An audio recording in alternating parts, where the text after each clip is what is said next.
أكبر الله أكبر لا إله إلا الله والله أكبر ولله الحمد الحمد لله رب العالمين والعاقبة للمتقين والصلاة والسلام على النبي الأمين وعلى آله وصحبه أجمعين أما بعد فيا أيها الحاضرون نحن نعلم في القرآن الكريم تشريعات حكيمات توجيهات ربانية سامعة لو عمل بها الإنسان المسلم نفذها مخلصا مؤمنا بها لاحتل في العالم المكانة الأولى كذلك بين الله تبارك وتعالى تبيانا لكل شيء أيها المسلمون الكرام أريد أن أبين أمامكم في مادة فضيلة يوم العيد وأعمالها إن شاء الله تبارك وتعالى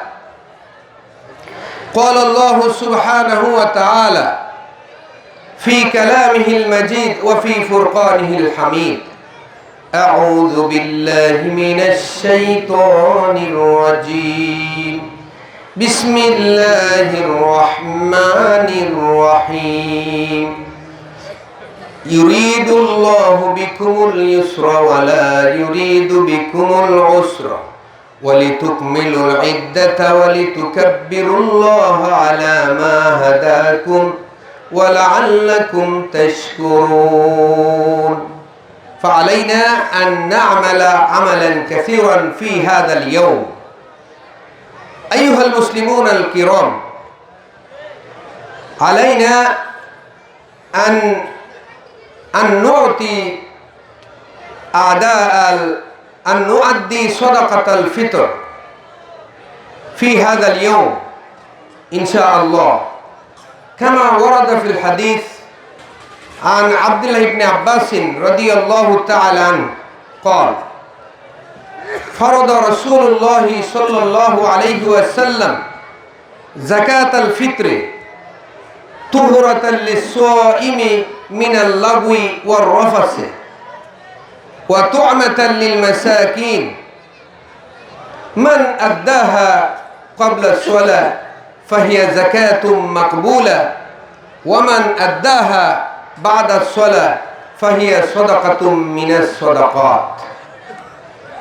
الله أكبر لا إله إلا الله والله أكبر ولله الحمد وعلينا أن نفرح في هذا اليوم كما جاء في الحديث الشريف عن عبد الله بن عمر رضي الله تعالى عنهما قال قال رسول الله صلى الله عليه وسلم للصائم فرحة عند فطره وفرحة عند لقاء ربه الله أكبر لا إله إلا الله والله أكبر ولله الحمد وقد جاء في حديث أخرى عن جابر رضي الله تعالى عنه قال كان النبي صلى الله عليه وسلم في يوم العيد خالف الطريق أو كما قال النبي صلى الله عليه وسلم الله أكبر لا إله إلا الله والله أكبر ولله الحمد بارك الله لنا ولكم في القرآن العظيم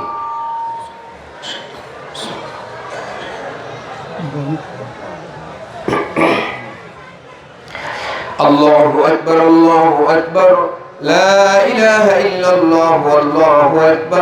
والله أكبر ولله الحمد الحمد لله نحمده ونستعينه ونستغفره ونعوذ بالله من شرور أنفسنا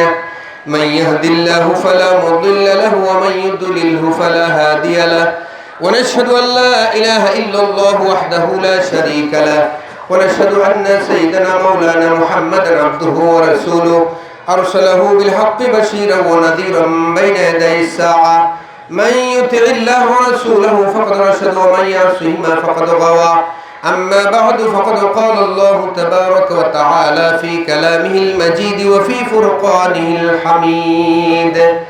أعوذ بالله من الشيطان الرجيم إن الله وملائكته يصلون على النبي يا أيها الذين آمنوا صلوا عليه وسلموا تسليما صلى الله على سيدنا ومولانا محمد وعلى آله وصحبه وسلم صلى الله على سيدنا ومولانا محمد وعلى آله وأصحابه أجمعين الله أكبر الله أكبر لا إله إلا الله والله أكبر الله أكبر ولله الحمد وارض الله عن الصحابة أجمعين خصوصا منهم الخلفاء الراشدين سيدنا أبي بكر الصديق رضي الله تعالى عنه وعمر بن الخطاب رضي الله تعالى عنه وعثمان بن عفان رضي الله تعالى عنه وعلي بن أبي طالب رضي الله تعالى عنه وفاطمة سيدة نساء أهل الجنة والحسن والحسين سيدا شباب أهل الجنة وحمزة أسد الله أسد رسوله اللهم اغفر للعباس وولده مغفرة ظاهرة وباطنة لا تغادر ذنبا رضي الله تعالى عليهم أجمعين ومن التابعين ومن تبعهم إلى يوم الدين وعنا معهم برحمتك يا أرحم الراحمين الله أكبر الله أكبر لا إله إلا الله والله أكبر الله أكبر ولله الحمد اللهم ربنا وفقنا في بلادنا تأسيس أحكام السنة والقرآن واحكم ودم فيها نظام الإسلام اللهم طهر خواصنا وعوامنا من درن الفسق والطغيان وزين ظواهرهم وبواطنهم بآثار الشريعة والإرفان عباد الله رحمكم الله إن الله يأمر بالعدل والإحسان وإيتاء ذي القربى وينهى عن الفحشاء والمنكر والبغي يعظكم لعلكم تذكرون فاذكروني أذكركم واشكروا لي ولا تكفرون الله أكبر الله أكبر لا إله إلا الله والله أكبر الله أكبر ولله الحمد